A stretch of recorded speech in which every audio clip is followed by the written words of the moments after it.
El siguiente segmento tiene contenido o opinión.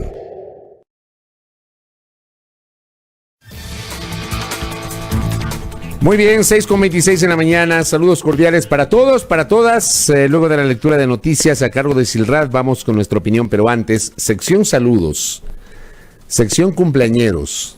Tengo 3 cumpleañeras para saludar el día de hoy.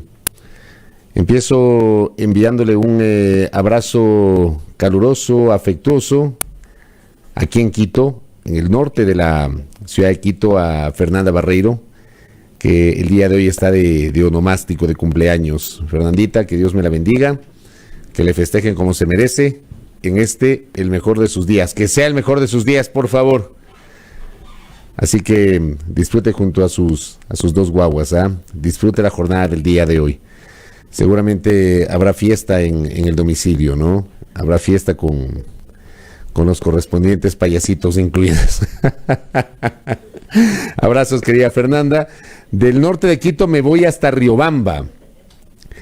Le envío un abrazo caluroso a una muy apreciada y querida colega, Silvana Aro, que siempre escucha nuestros espacios informativos. Silvana, ya en Riobamba, provincia de Chimborazo, está también el día de hoy de cumpleaños. Así que, Silvana, disfrute mucho en compañía de su familia, que me le festejen obviamente como corresponde durante la jornada del día de hoy.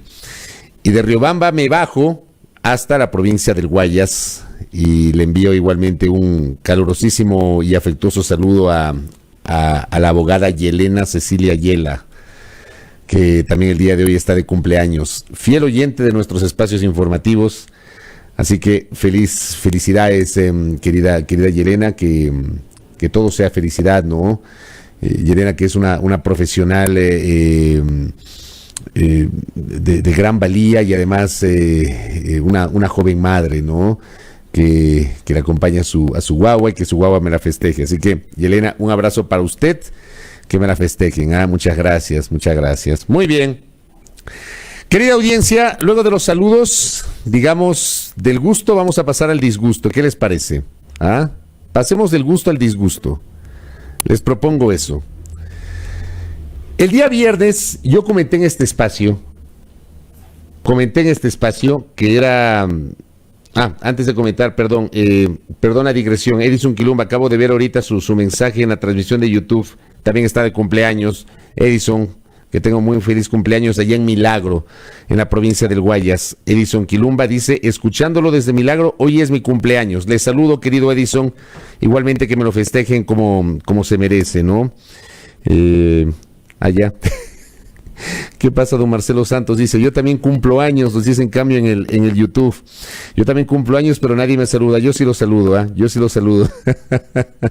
Un abrazo para Marcelo Santos, que igualmente está en sintonía de nuestro espacio. Bueno, abrazos para todos, ¿no? Bueno, a ver, decía, el día viernes yo comenté en este espacio de que este país es un chiste, una broma, un meme, una burla. Y por ahí uno de nuestros queridos internautas dijo, no nos ofenda. No es que somos un chiste, un meme. Son los que nos dirigen, son las autoridades, son los políticos. Bueno, resulta que esos políticos son los que tienen poder. Esa gente es la que tiene poder, esa gente es la que está ubicada en determinados cargos y esa gente es la que ha provocado que hoy el país llegue a un momento terrible, que para muchos o para un segmento de la sociedad pasa desapercibido porque conviene. Porque seguramente conviene, pasó antes porque convenía la intención o al propósito, dependiendo de la visión a través del cual se lo mire, convenía. Y en medio siempre los ciudadanos que esperamos y creo yo merecemos una mejor suerte. Los ecuatorianos merecemos una mejor suerte, los ecuatorianos merecemos mejores instituciones. Los ecuatorianos merecemos un mejor país y unas mejores autoridades. Los ecuatorianos tenemos mala suerte, lamentablemente mala suerte, cuando hablamos de institucionalidad. Aquí en el Ecuador y no es reciente. Pero abramos los ojos y analicemos lo que está pasando. Abramos los ojos. Yo vengo alertando esto desde la propia convocatoria a la consulta popular del 2018. que le vendieron aquí al país como la panacea, como la última Coca-Cola del desierto, como el último recurso para salvar a la República. Así le vendieron a los ecuatorianos esa consulta popular, que no tuvo el dictamen previo de la Corte Constitucional. Porque todo lo maquinaron de tal manera que sin ese dictamen, porque claro, esa Corte respondía a otro interés político, entonces lo manejaron de tal manera que convocaron a esa consulta sin el dictamen de la Corte. Memoria. Y le vendieron al país la idea de la reinstitucionalización, con 7 preguntas, de las cuales 2 eran las realmente importantes. La de la postulación indefinida y la del Consejo de Participación Ciudadana y Control Social. Y esta segunda, porque claro, iba a allanar el camino para la reinstitucionalización, nótese, reinstitucionalización de la República, entre comillas. Entonces vino el Consejo Transitorio, al cual un segmento de la sociedad le rindió pleitesía, sin ningún tipo de crítica, porque la crítica es sana. La crítica no tiene por qué ser necesariamente destructiva, la crítica es sana, porque con la crítica se puede mejorar. Pero aquí hubo un segmento de la sociedad ecuatoriana que avaló todo lo que hizo ese Consejo de Transición, lo que algunos denominan el Trujillato. Y la gente aplaudió, por ejemplo, que no, ese consejo que tuvo tiempo para hacerlo, no haya llevado adelante un concurso para elegir un nuevo Contralor General del Estado. La gente ni siquiera se dio cuenta que nunca eligieron un defensor público porque ese concurso para elegir un defensor público fracasó. Pero claro, como la Defensoría Pública no es un organismo tan mediático o tan importante para los intereses del poder político de turno, nadie ejerció presión para elegir un defensor público, pues. Y tenemos un defensor público encargado desde el 2018. Eso es lo que tenemos. Y aquí nadie dice nada. Y llegamos a un momento, querida audiencia, en el que yo tengo anotados 4 episodios del caos institucional que estamos viviendo. Y empecemos con la Contraloría. Empecemos con la Contraloría. Y empecemos a partir de la renuncia de la subcontralora Valentina Zárate el día de ayer. Renuncia que fue pública. Una carta que le envió a Pablo Celi de la Torre, el contralor titular,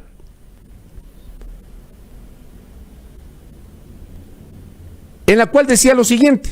Vamos a leer la parte pertinente de lo que decía en esa misiva la doctora Valentina Zárate.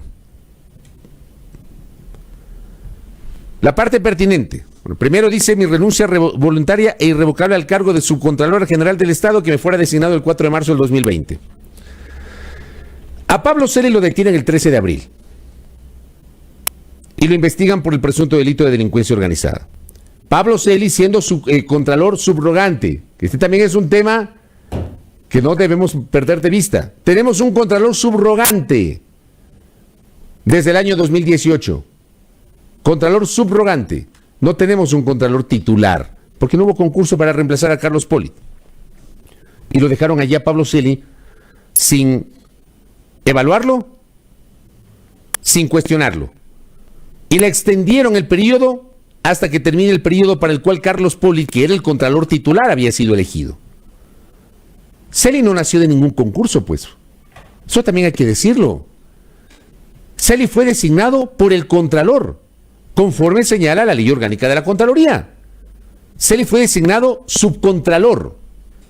Y claro, ante la ausencia temporal, lo reemplaza el subcontralor, y ante la ausencia definitiva, lo reemplaza hasta llevar adelante el concurso para elegir al titular. Pero el Consejo de Participación Ciudadana decidió no hacer el concurso para elegir al titular, el reemplazo de Polit, sino que dejó al subcontralor, que no emergió de un concurso, sino que fue designado por el contralor titular, que renunció y que abandonó el país, y que luego fue enjuiciado y sentenciado por supuesta corrupción. Y lo dejaron al señor Celi sin ningún tipo de evaluación. Y lo blindaron a través de una resolución del Consejo Transitorio que fue avalada por la Corte Constitucional. Memoria, querida audiencia. Bueno, el doctor Celi desde el 13 de abril está detenido. El día 14 de abril, lo refiere Valentina Zárate en su carta de renuncia, mediante la acción de personal número 323, el doctor Pablo Celi de la Torre, al acogerse a una licencia sin remuneración por 60 días, me encargó la conducción de la institución como Contralora General del Estado subrogante.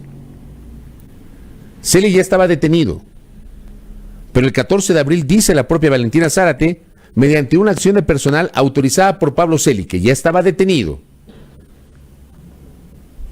le encargan la conducción del despacho de la Contraloría por 60 días.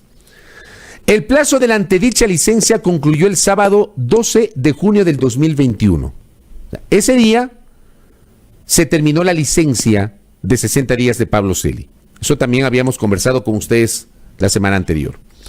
Al fenecer aquella, era necesario que la máxima autoridad me encargase, una vez más, y de ser el caso, la subrogación del cargo de Contralor General del Estado, considerando que dicha actuación, esto es, la subrogación, estaba sujetada al plazo de la mencionada licencia. Dado que no existe un acto administrativo que me haya otorgado nuevamente la calidad de Contralora subrogante, me encuentro actuando, por tanto, desde el 12 de junio del 2021 como Subcontralora General del Estado, cargo que ocupaba hace más de un año antes de habérseme dispuesto la conducción temporal de la institución en los términos referidos en el número 1 de este documento. O sea, lo que está diciendo Valentina Zárate es que finaliza el día sábado 12 de junio la licencia de Pablo Celi. Nosotros conversamos la semana anterior con el abogado del Contralor subrogante, con el doctor Marcelo Ron, y él decía, se acaba la licencia, pero no importa, él no va a perder el cargo. ¿Por qué? Uno, porque tiene vacaciones acumuladas, nos hablaba de 60 días de vacaciones acumuladas, y dos, porque se va a pedir una licencia por enfermedad, porque tiene COVID. Ese fue el argumento del abogado. Supimos, a propósito del allanamiento la semana anterior al despacho de la Contraloría, de que la defensa del doctor Polit se había acogido a una licencia por enfermedad, y eso fue confirmado mediante un comunicado de prensa por parte de la Contraloría General del Estado en la explicación sobre el allanamiento ejecutado por la Fiscalía General del Estado, que no ha explicado al país cuál fue la razón de ese allanamiento. Hasta el sol de hoy no ha habido ninguna explicación sobre eso. Entonces Celi en este momento tiene una licencia por enfermedad. Pero pese a que tiene una licencia por enfermedad, según lo que dice Valentina Zárate, no le volvieron a encargar el despacho de la Contraloría. Y yo también ahí me pregunto, si es que el Contralor está privado de la libertad y no está en funciones, ¿cómo puede autorizar la subrogación? Si es que se procede de esa manera. Porque digo, o sea, me parece a mí que en estricto, dentro de la estricta lógica, que no siempre las cosas son lógicas en este país, la subrogación debería ser automática ante la ausencia temporal del titular. Simplemente una acción de personal emitida por la Coordinación Administrativo-Financiera o por la Coordinación de Talento Humano de la institución, qué sé yo. Pero no esperar que el Contralor, que está privado de la libertad y que no puede firmar documentos, porque está privado de la libertad y no tiene funciones, no puede ejercer sus funciones el Contralor. Pero nada de esto ha ocurrido, dice Valentina Zárate. Entonces ella señala que desde esa fecha, 12 de junio, toda vez que carezco de investidura y facultad legal para ello, me he abstenido de suscribir documento alguno en calidad de primera autoridad. O sea, Valentina Zárate asegura que desde el 12 de junio, ella ya no firma como Contralora subrogante del Contralor subrogante. Figura rara, ¿no? Sino que ella regresó a ser subcontralora y que he realizado tan solo acciones de coordinación interna como subcontralora general. Esta es la explicación de Valentina Zárate, frente a la cual yo pregunto, si es así como dice la ahora ex subcontralora general del Estado, la abogada Valentina Zárate Montalvo, ¿con qué argumento la Fiscalía generó un allanamiento al despacho de la Contralora encargada? ¿Y por qué se llevó su carpeta con su hoja de vida? ¿Por qué ingresó al área de talento humano de la Contraloría y por qué se llevó los documentos de la abogada Zárate? Si es que es así como dice la abogada Zárate. Y luego, si es que no le encargaron a nadie el despacho de la Contraloría, ¿quién es la cabeza hoy de la Contraloría? ¿Quién? ¿Quién está a cargo del organismo que debe auditar el buen manejo de los recursos públicos? ¿Quién? Si el Contralor está detenido y no puede ejercer su función porque está detenido, o me van a decir a mí, yo sé que él sigue siendo Contralor, porque no ha renunciado, porque no ha sido censurado y destituido y porque no tiene sentencia penal condenatoria ejecutoriada. Sí, sigue siendo Contralor en el papel. En la práctica no está ejerciendo su rol de Contralor porque está en la cárcel. No está en su despacho. ¿Quién despacha? ¿Y por qué no extendieron la subrogación en la persona de la subcontralora para que asuma el despacho del Contralor? ¿Cuál fue la razón?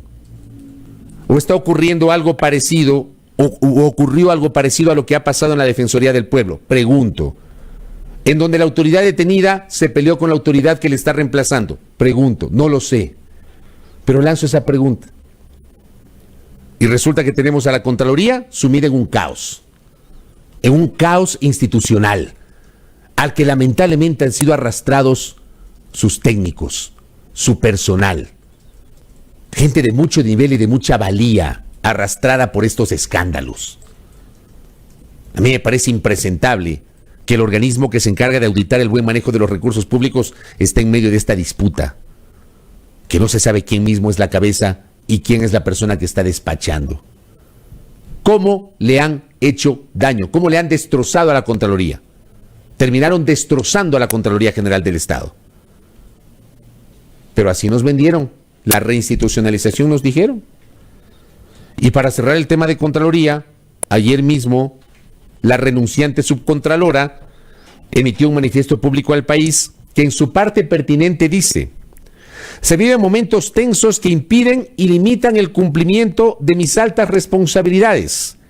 Y el hecho de quedarme en condiciones tan complejas como las que atraviesa la Contraloría podría empañar mi legítima capacidad técnica de trabajar por el país en ese organismo. Me imagino que la doctora Zárate se refiere al hecho de que no le ratificaron la subrogación o no le extendieron la subrogación, y seguramente se refiere al allanamiento por parte de la Fiscalía, con una denuncia anónima además, de un tal Roberto, que llamó al 1-800 delito a hacer una denuncia y la Fiscalía, muy presurosa, ni en 24 horas generó un allanamiento. Yo no sé si eso ocurre en todos los casos. Este, que yo sepa, no es un delito flagrante, pero así procedieron. Caos en la Contraloría, caos en la Defensoría del Pueblo. Porque yo decía, yo no sé si en este caso no operó la ratificación o la extensión de la subrogación, porque tal vez la subcontralora perdió la confianza del titular que está detenido. Porque en la Defensoría del Pueblo pasa eso.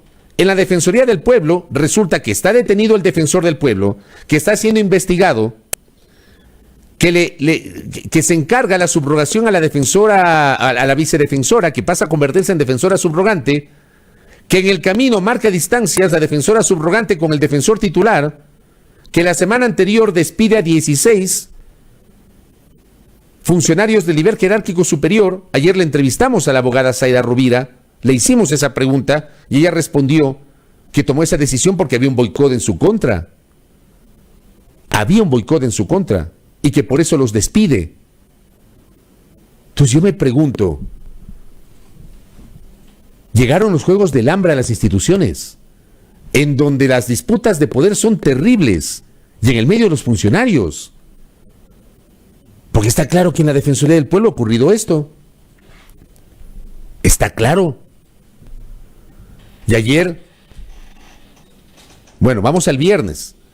El viernes el defensor titular, frente a esta distancia que ha marcado la defensora subrogante, el defensor titular, estando privado de libertad, emite una resolución para cesar de sus funciones a la vicedefensora y nombrar vicedefensora a la defensora adjunta de la provincia de Carchi. Y viene la pregunta, si está privado de libertad el doctor Freddy Carrión, ¿cómo es que emite una resolución con firma electrónica? Perdónenme, yo planteo esta pregunta a los abogados, pues. Una autoridad que está privada de libertad, aunque no tenga sentencia penal condenatoria ejecutoriada, aunque obviamente goce de la presunción de inocencia y tenga el derecho a la legítima defensa, pero esa autoridad privada de la libertad puede firmar documentos, puede emitir resoluciones, puede tener dispositivos electrónicos dentro de la cárcel? Yo pregunto. Tal vez el ignorante soy yo. El tema es que ayer la defensora subrogante, que desacató la resolución emitida por Freddy Carrión el día viernes, acudió a la fiscalía a denunciar a quien era su jefe.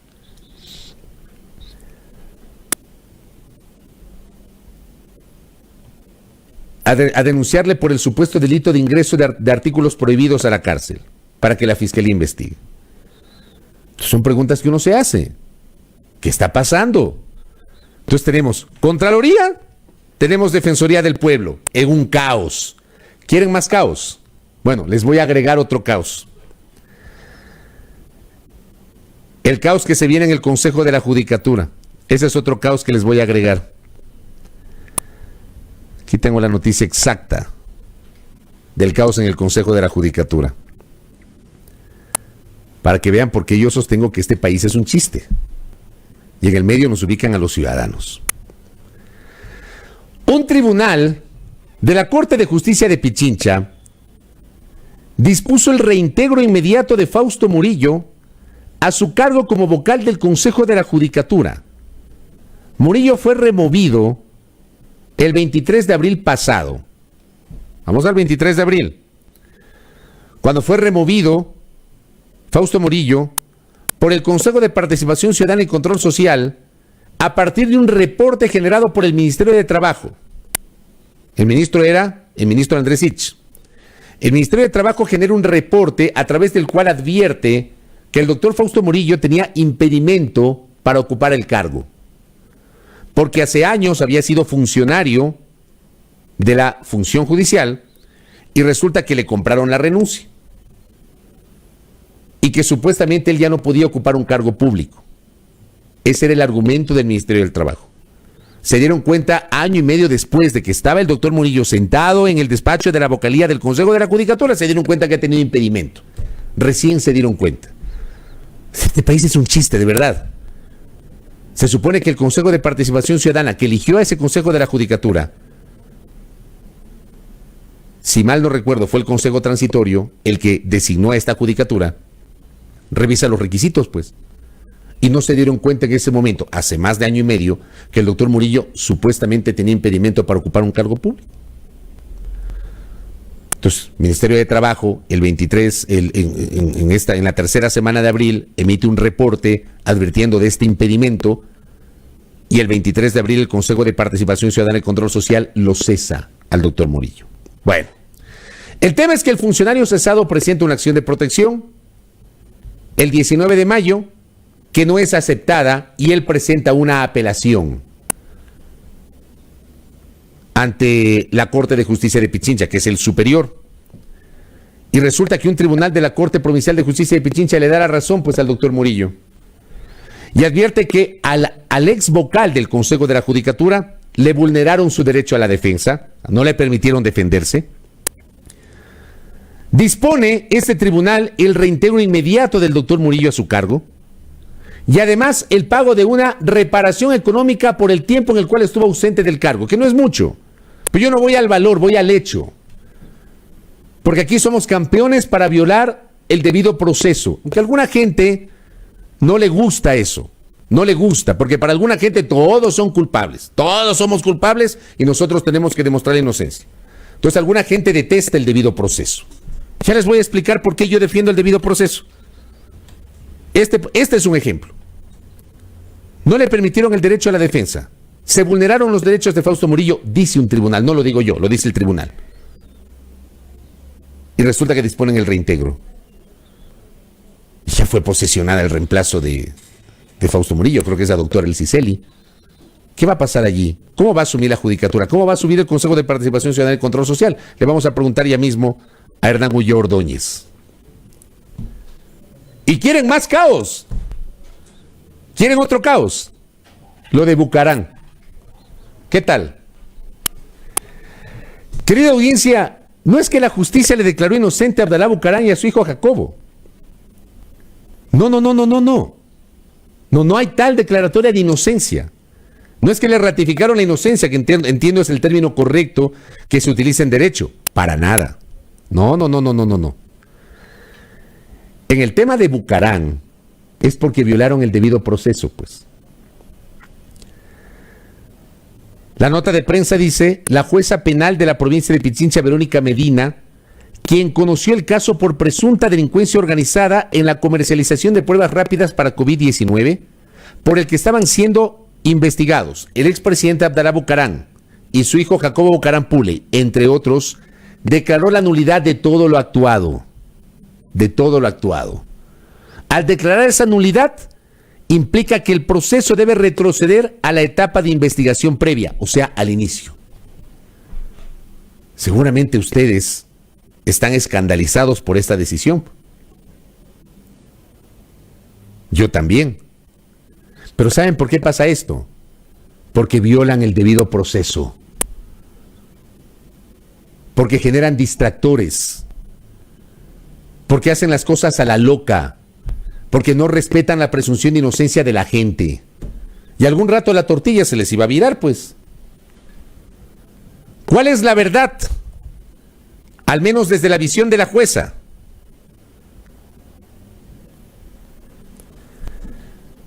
Escuchen el argumento al cual este periodista ha tenido acceso.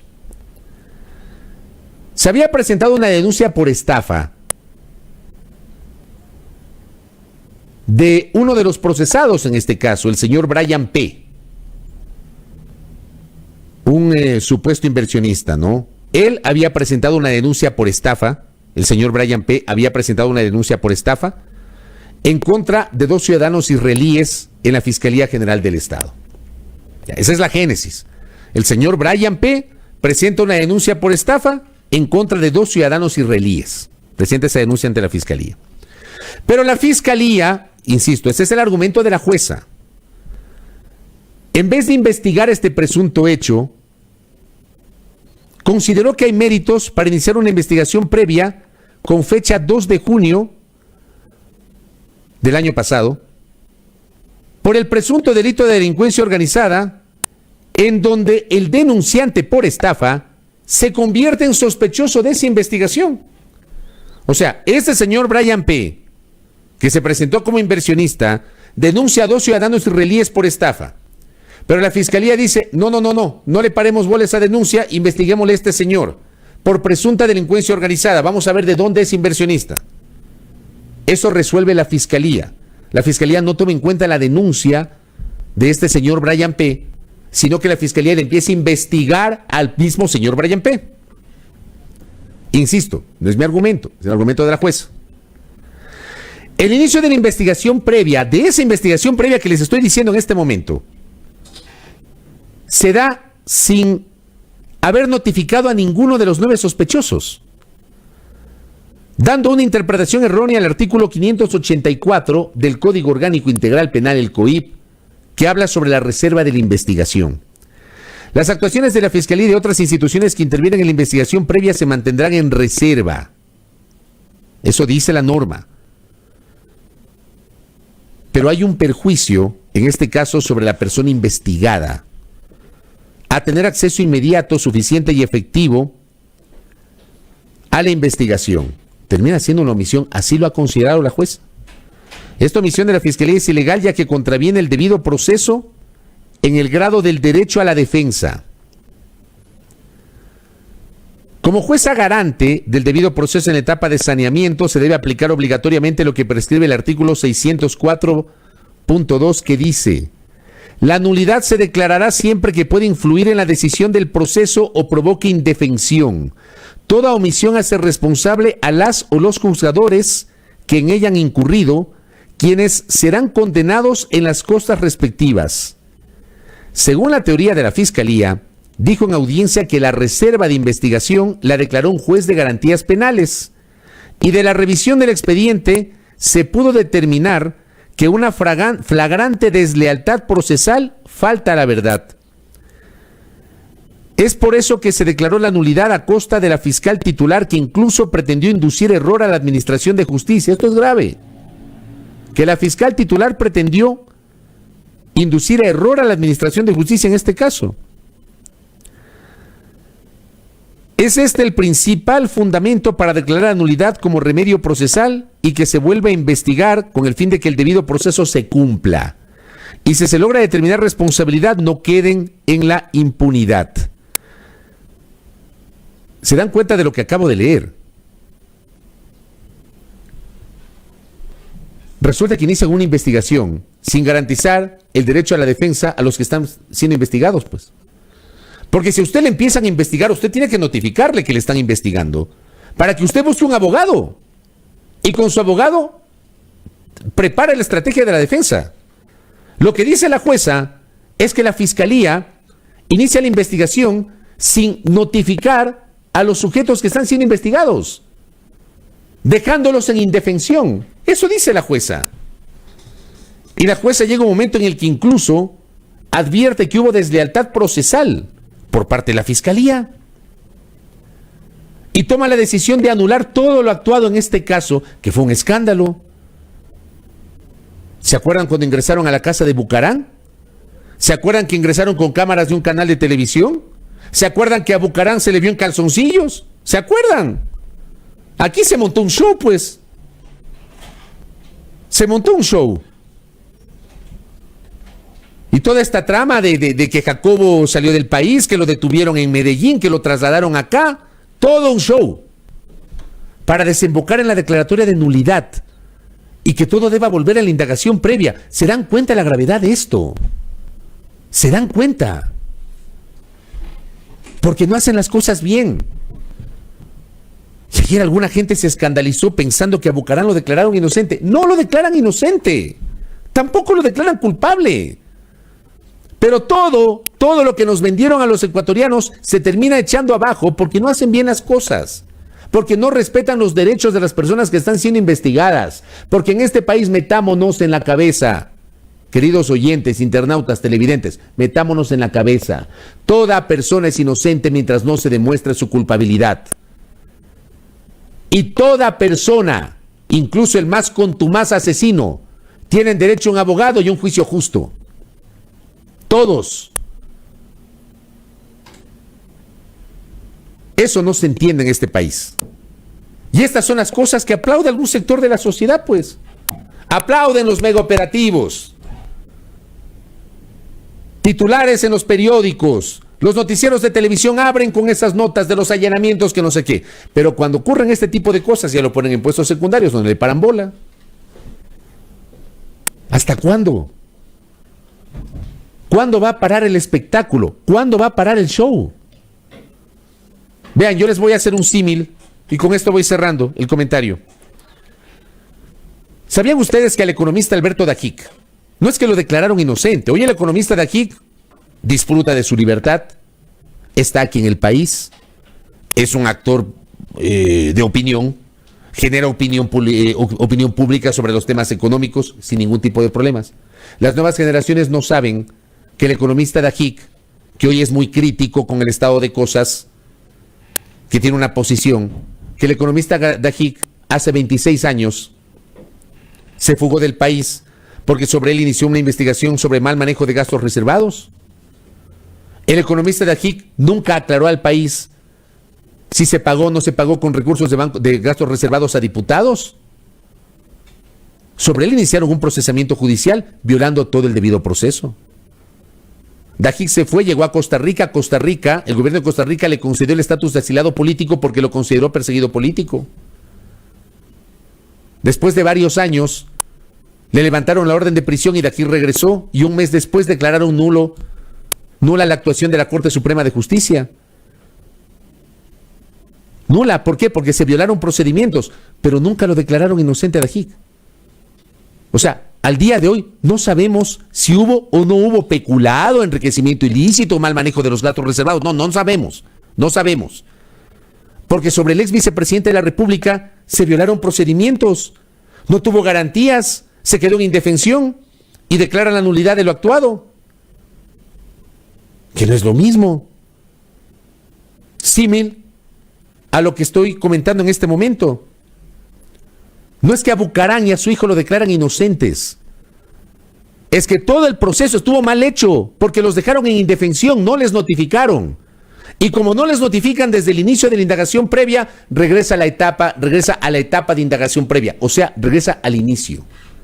Todo el show que montaron sobre delincuencia organizada. Ese es el país al cual yo le digo que es un país de chiste, de broma, un meme, una burla. Se nos burlan en la cara. Abramos los ojos. Tengamos un sentido crítico sobre este tipo de cosas que están mal. Están mal. Y como ciudadanos tenemos que observarlo. No quedarnos impasivos. No seamos impasibles. Critiquemos con argumentos, con rigor. Critiquemos, no dejemos pasar este tipo de cosas. Porque están mal. Y este país así, lamentablemente, no va a progresar. No va a progresar. Este tipo de espectáculos que montan y que terminan siendo teatros de baja ralea, que concitan la atención nacional y resulta que al final terminan violando todo tipo de procedimientos. Por eso el Ecuador es cliente frecuente de cortes internacionales. Por eso el Ecuador frecuentemente le condenan a pagar indemnizaciones que salen del bolsillo de los ecuatorianos. Abramos los ojos y tengamos un sentido crítico de lo que estoy señalando, querida audiencia. Como siempre digo, a mi pana Jacobo García le encanta, es apenas mi opinión. Siempre lo digo.